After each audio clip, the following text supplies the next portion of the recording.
anigu kullayba waxaan leeyahay hadalkayaan ku soo koobayaa islaan ciise hadalkiisii oo ahaa in laga noqdo xalay dhalay wax alla wixii la soo maray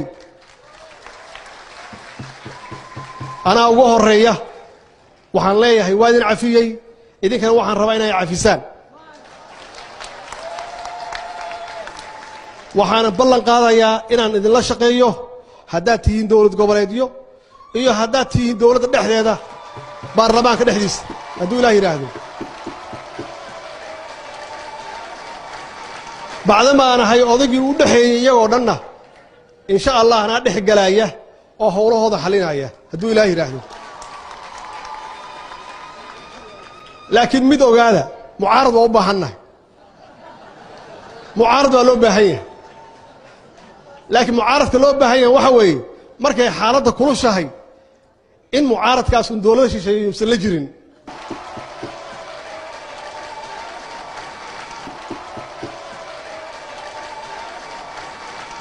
wax kasta ay tahay inuu dowladdiisa ag taagan yahay mucaaradku waa kaas oo ah ka wax dhisaya weeye ma aha kan dowladdiisa duminaya ma aha marka waa iga ballan insha allah hadduu ilaah yidhaahdo inaan wada shaqayno maxaan ku idhaahdaa inaan dhisno institutionskeenna in aan ummaddeenna u shaqayno oo aynan mar dambe aynan qalbi jabin shacabkeenna wasalaamu calaykum waraxmat ullaahi wabarakaatu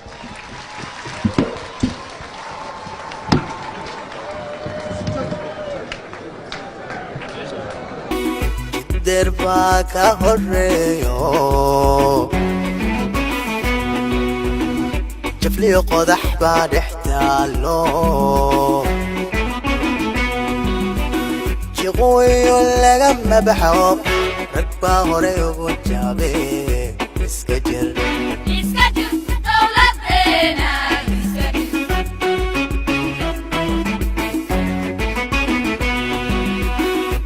derba ka horeeyo jafliyo qodax baa dhex taalo jiqooyo lagama baxo rag baa hore ugu jaabe iska jir dowladeena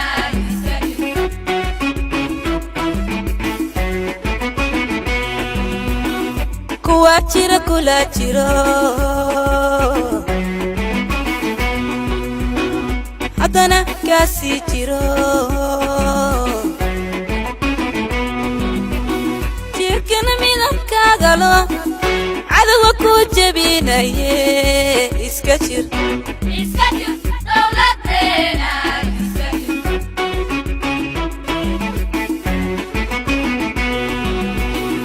kuwa jira kula jiro haddana kaasii jiro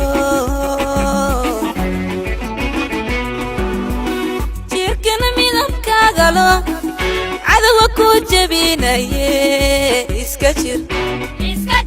dowladeena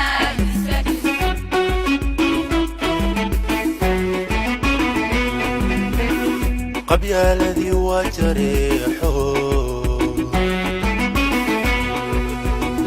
dadkay ka